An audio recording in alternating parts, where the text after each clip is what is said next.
ಒಂದು ಟೀಮ್ ನಮ್ಮನ್ನು ಸಚಿವರನ್ನಾಗಿ ಮಾಡಿ ಅಂತ ಹೇಳಿ ಡಿಮ್ಯಾಂಡ್ ಇಟ್ಟಿದೆ. ಹೈಕಮಾಂಡ್ ನಾಯಕರ ಭೇಟಿಗೆ ಪ್ರಯತ್ನ ಪಡ್ತಾ ಇದೆ. ಕಾಂಗ್ರೆಸ್ ಅಲ್ಲಿ ರಾಜಕೀಯ ಅನ್ನೋದಂತೂ ಜೋರಾಗಿ ನಡೀತಾ ಇದೆ.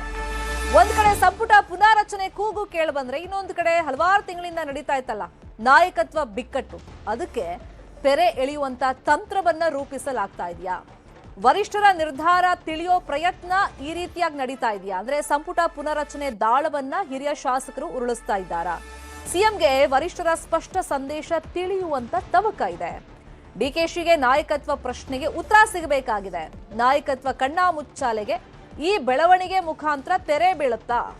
ಆಪ್ತರನ್ನ ಮುಂದಿಟ್ಟು ಗೇಮ್ ಅನ್ನ ಶುರು ಮಾಡಲಾಯ್ತಾ? ಹಾಗಾದ್ರೆ ಈಗ ಸಂಪುಟ ಪುನರಚನೆ ತುರ್ತಾಗಿ ಏನಾದ್ರೂ ಆದ್ರೆ ನಾಯಕತ್ವ ಬದಲಾವಣೆ ಸದ್ಯಕ್ಕಾಗಲ್ಲ ಅಂತ ಹೇಳಿ ಲೆಕ್ಕಾಚಾರಗಳು ಅಥವಾ ಚರ್ಚೆಗಳು ಕಾಂಗ್ರೆಸ್ ಪಾಳ್ಯದಲ್ಲಿ ನಡೀತಾ ಇದೆ. ಇನ್ನೊಂದು ಕಡೆ ಇದು ನಡಿಬಾರ್ದು, ಫಸ್ಟ್ ನಾಯಕತ್ವ ಬದಲಾವಣೆ ಆಗಬೇಕು, ಆಮೇಲೆ ಮುಂದಿನ ಪ್ರೋಸೆಸ್ ಅಂತ ಹೇಳಿ ಡಿಕೆ ಶಿವಕುಮಾರ್ ಪ್ರಯತ್ನಗಳನ್ನ ಪಡ್ತಾ ಇದ್ದಾರೆ. ಅಂದ್ರೆ ಸ್ಪಷ್ಟತೆ ಇಲ್ಲಿ ಇಲ್ಲ ಈ ನಾಯಕತ್ವ ಬಿಕ್ಕಟ್ಟಿಗೆ. ಹಂಗಾಗಿ ಹಿರಿಯ ಶಾಸಕರು ಹೋಗಿ ಸಿಎಂ ಬಣದಲ್ಲಿ ಬಹುತೇಕ ಗುರುತಿಸಿಕೊಂಡಿರೋರೇ ಹೋಗಿ ಹೈಕಮಾಂಡ್ ನಿಂದಲೇ ಒಂದು ಸ್ಪಷ್ಟತೆಯನ್ನ ಈ ಪುನಾರಚನೆ ಹೆಸರಲ್ಲಿ ತಿಳ್ಕೊಳ್ಳುವಂತ ಪ್ರಯತ್ನಗಳನ್ನ ನಡೆಸುತ್ತಿದ್ದಾರೆ ಅಂತ ಹೇಳಲಾಗ್ತಾ ಇದೆ.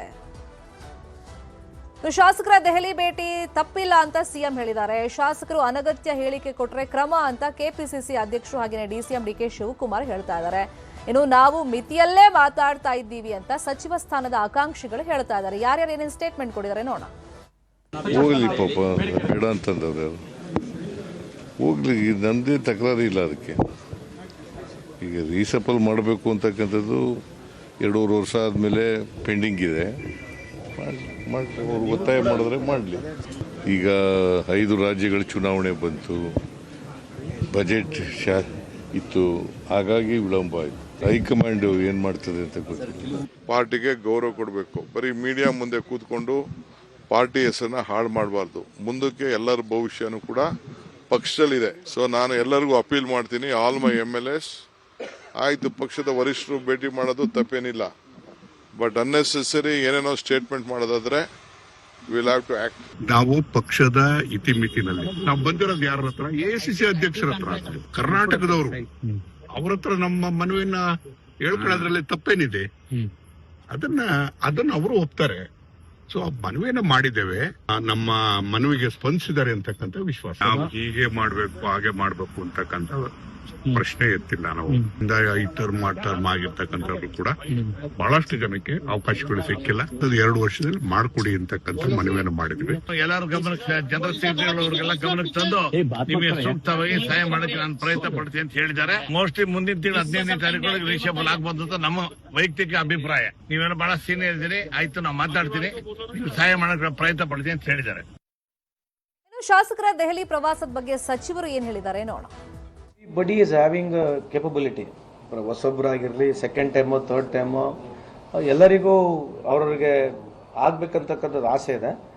ಸೊ ನಮ್ಮ KPC ಅಧ್ಯಕ್ಷರಾಗಿರ್ತಕ್ಕಂಥ DK ಶಿವಕುಮಾರ್ ಸಾಹೇಬ್ರಿಗೆ ಹೇಳಿಕೆ ಕೂಡ ನೋಡಿದೆ. ಏನೇ ಮಾಡಿದ್ರು ಕೂಡ ಒಂದು limit, party limits, party protocol ಬಿಟ್ಟು ಮಾತನಾಡಬಾರ್ದು, ಅದು ಹೊರಗಡೆ ಹೋಗ್ಬಾರ್ತಕ್ಕಂಥದ್ದು ಹೇಳಿದ್ದಾರೆ. ಹಂಗಾಗಿ ಪ್ರತಿಯೊಬ್ಬರು ಹೋಗ್ಬಿಟ್ಟು ಹೈಕಮಾಂಡಿಗೆ ನಮಗೆ ಮಾಡಿ ಅಂತಕ್ಕಂಥದ್ದು ಕೇಳ್ತಕ್ಕಂಥ ರೈಟ್ ಎಲ್ಲರಿಗಿದೆ, ಅದಕ್ಕೆ ಹೋಗಿದ್ದಾರೆ. So we welcome it. I am very happy for it. ಅವರೆಲ್ಲ ಮಂತ್ರಿಗಳಾಗಬೇಕು, ನಾವೆಲ್ಲ 4 ಸಲ ಶಾಸಕರಾಗಿದ್ದೀವಿ, ನಾವು ಮಂತ್ರಿಗಳಾಗಬೇಕು, ನಮಗೊಂದು ಅವಕಾಶ ಕೊಡಿ ಅಂತ ಹೋಗಿದ್ದಾರೆ. ಒಳ್ಳೇದಲ್ಲ, ಆಗಲಿ, ಅವ್ರಿಗಾಗಲಿ. ಸಂಪುಟ ಪುನರಚನೆ ಆಗಬೇಕಾ ಸರ್? ಅವ್ರ ಮಂತ್ರಿ ಆಗಬೇಕು, ನಮ್ಮನ್ನ ತೆಗಿಬೇಕಲ್ವಾ? ನೀವು ತೆಗಿ ಲಿಸ್ಟ್ ಇದ್ದೀರಾ ಸರ್? ತೆಗಿಯೋ ಲಿಸ್ಟ್ ನೀವು ಹೇಳಿದ್ರಿ. ಈಗ ನಾನು ಅಂತ ಯಾರಾಗಲಿ, ನಾನಾಗಲಿ, ಮತ್ತೊಬ್ಬಾಗಲಿ, ಯಾರಾದ್ರೂ ಆಗಲಿ ಜಾಗಕ್ಕಾಲಿರ್ತಾನೆ ಅವ್ರು ತಗೊಳಕ್ ಸಾಧ್ಯ ಅಲ್ವಾ? ಹೈಕಮಾಂಡ್ ತೀರ್ಮಾನ. ಸರ್, ಈ ಬಣ್ಣದಲ್ಲಿ ಇರೋರೆಲ್ಲ ಹೋಗಿರೋ ಎಲ್ಲಾ ಶಾಸಕರು ಕೂಡ ಸಿದ್ದರಾಮಯ್ಯನ ಬೆಂಬಲಿಗರು ಅಂತ, ಅವ್ರ ಪರ ಬ್ಯಾಟಿಂಗ್ ಮಾಡ್ಲಿಕ್ಕೆ ಹೋಗಿದ್ದಾರೆ. ಕಾಂಗ್ರೆಸ್ಸಿಗರವರು, ಅವ್ರ ಬಂಗ್ಲಿ ಅವೆಲ್ಲ ಕಾಂಗ್ರೆಸ್ನವರೇ ಅಷ್ಟೇ. ಶೀಘ್ರದಲ್ಲೇ ಸಚಿವ ಸಂಪುಟ ವಿಸ್ತರಣೆ ಆಗುತ್ತೆ ಅದು ನಾನು ಹೇಳಕ್ಕಾಗಲ್ಲ. ಪಕ್ಷದ ಹೈಕಮಾಂಡ್ ಇದೆ. ಈಗ ಹೈಕಮಾಂಡ್ ಹತ್ರ ಹೋಗಿರೋದು. ಈಗ ಅವರು ಹೈಕಮಾಂಡ್ ಏನು ತೀರ್ಮಾನ ಮಾಡುತ್ತೆ ಅದರಂತೆ ಆಗುತ್ತೆ.